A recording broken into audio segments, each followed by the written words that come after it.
Perkataan kembali ni memang menjadikan saya satu daripada topik lah. Kenapa kita bertanding semula atas sebab tanggungjawab negeri Johor maju 2030. Saya terus terang cakap lah, saya sungguh tertarik dengan cara Menteri Besar kita lah, Datuk Wan Hafiz bekerja dengan bersungguh-sungguh sehingga dia meliputi semua ras umur daripada muda lah sampai ke golongan warga emas. Dan kita bertanggungjawab sebenarnya sebagai ketua bahagian untuk memastikan bahagian kita diwakili oleh Barisan Nasional melalui DUN N35 dan 34. Jadi calon yang sesuai perlu diketengahkan dan ia mesti membawa kemenangan. Jadi sebab tu saya menerima tawaran untuk kembali menjadi ADUN Pasir Raja, walaupun saya pernah jadi ADUN tahun 2008 sehingga 2018 dahulu.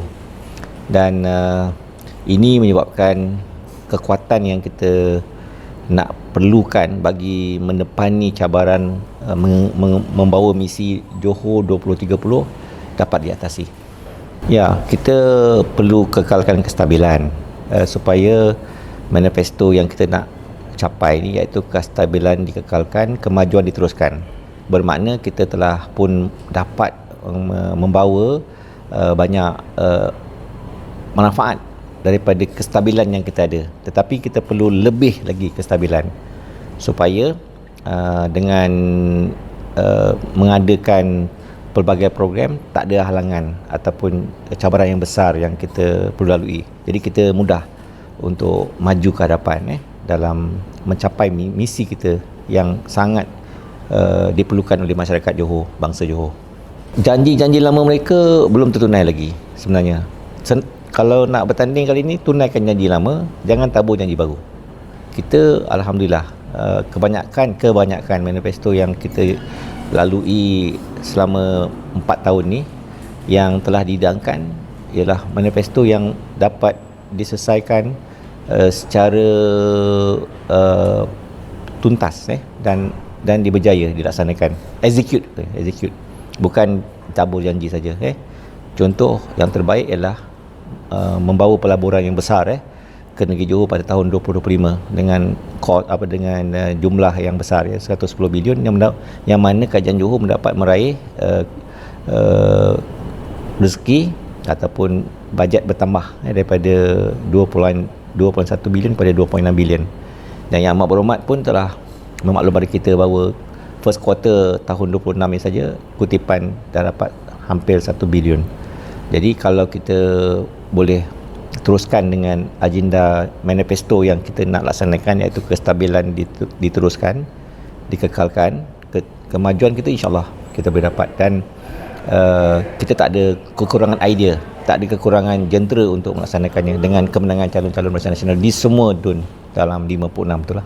Jadi sebagai calon yang berpengalaman pernah bertanding sejak tahun 2004 kembali semula kali ini untuk PRN Negeri Johor, saya nak menyatakan bahawa cara berkempen, cara nak menerangkan kepada pengundi sekarang berbeza. Dulu kita sebagai baby boomer dan generasi X, sekarang generasi Z kan, kita mengikuti perkembangan dengan kempen pembangunan.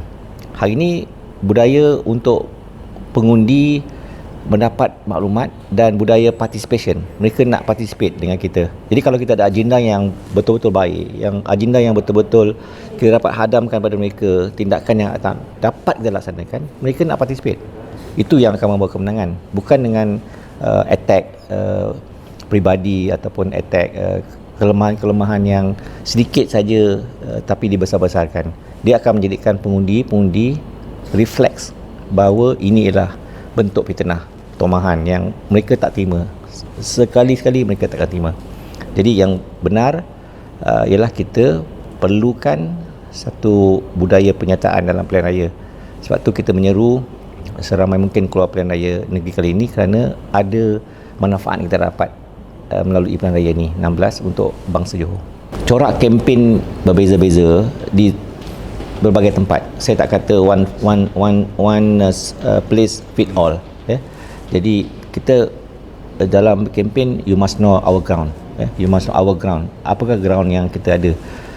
Bandar, luar bandar, ataupun semi urban, Jadi corak kempen akan menentukan sepanjang 2 minggu ini apa yang sebenarnya pihak-pihak yang lokal perlukan. Jika mereka datang sesekali membawa pelbagai perkara yang mungkin tak masuk akal, mungkin mereka tahu ini ialah cubaan-cubaan untuk menggagalkan kemenangan, pihak yang dekat pengundi tempatan tu nakkan yang 4 tahun atau 5 tahun datang tu milik mereka, bukan apa yang gemburkan perkara-perkara yang salah dan juga tidak tepat lah.